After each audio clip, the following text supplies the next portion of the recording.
এটা করলে হার্টের কাজ করে, হার্টের আর্টারির কাজ করে, প্যানক্রিয়াসের কাজ করে, লিভারের কাজ করে, অগ্নাশয়ের কাজ করে, বৃহদন্ত্রের সবগুলোর কাজ করে। হ্যাঁ, এবার আঙুল মুট করে এরকম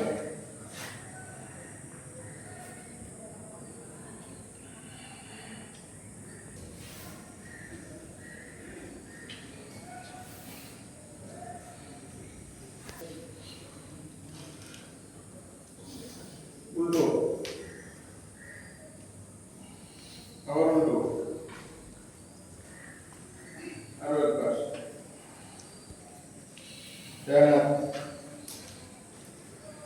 উল্টো, নেক্সট, আবার আরো একবার, লাস্ট। এই যে গিরে হাতটা বাম হাতে ধরে এভাবে রাখবো, এই যে ঘুরাবো,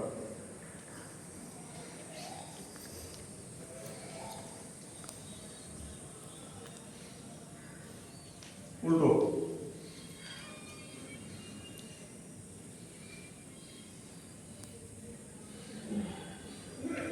সোজা ঘাড়ের কাছে হাত, সোজা ঘাড়ের কাছে হাত, এই যে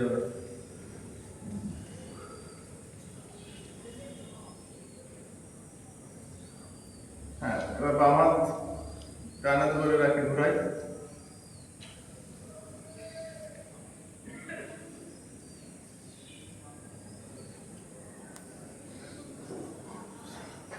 উল্টো ঘুরাই,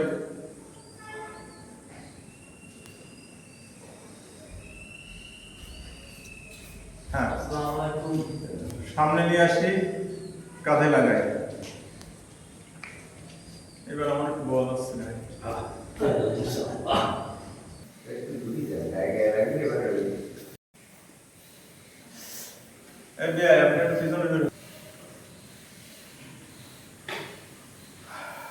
যদিও আজকে জয়েন্টের ব্যায়াম, সেই ক্ষেত্রে এটা নিয়ে হাই স্পন্ডাইলাইসিস, সাবভাইটাল স্পন্ডাইলাইসিসের মহা উত্তম ব্যায়াম। বামে যাব, কিন্তু শ্বাসটা অবশ্যই বুকের ভিতরে নিয়ে যাব। আবার শ্বাস, কান লেগে যাবে, শ্বাস ছেড়ে দেব, আবার শ্বাস নেব, আবার কান লেগে যাবে, শ্বাস ছেড়ে দেব। তার মানে ডাইনে বায়ে সামনে যখন ঝুঁকবো, শ্বাস বুকের ভিতর নিয়ে ছাড়ি ছাড়ি দিয়ে শ্বাস বন্ধ হয়ে যাবে। উল্টো, আবার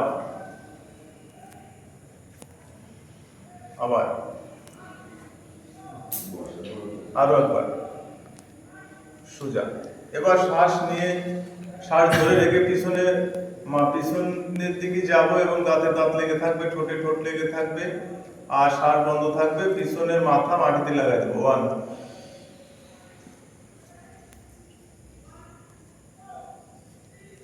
2 যদিও ঘাড়ের জয়েন্টের প্রচন্ড সব থেকে উপকারী ব্যায়াম, কিন্তু থাইরয়েড গ্রন্থির দেওয়া অত্যন্ত সক্রিয় হয়ে ওঠে। হ্যাঁ, শ্বাস ছেড়ে দিয়ে না, থুতনি বুকে লাগাই দেবো, বডি সোজা,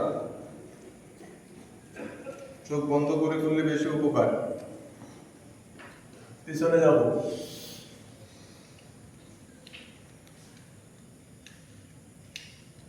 টু থাইরক্সের জন্য মহাব্যায়াম।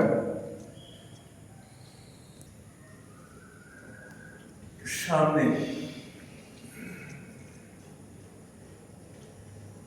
আবার পিছন,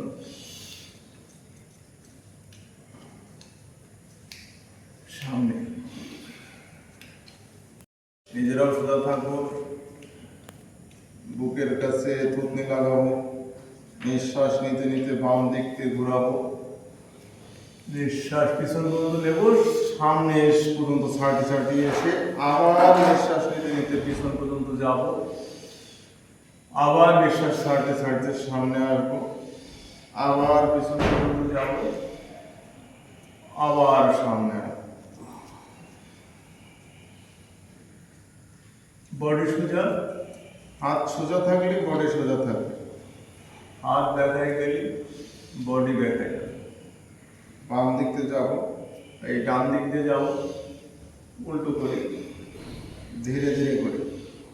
এখানে যে গ্ল্যান্ডগুলো আছে, থাইরয়েড গ্রন্থি আছে, যে জয়েন্টগুলো আছে, যে গুলো আছে, সবগুলোর উপরে শুধু ঘাড়ে এবং স্পন্ডিলাইসিস, সার্ভাইকাল স্পন্ডিলাইসিসের জন্য মহা উত্তম থেমে যায়।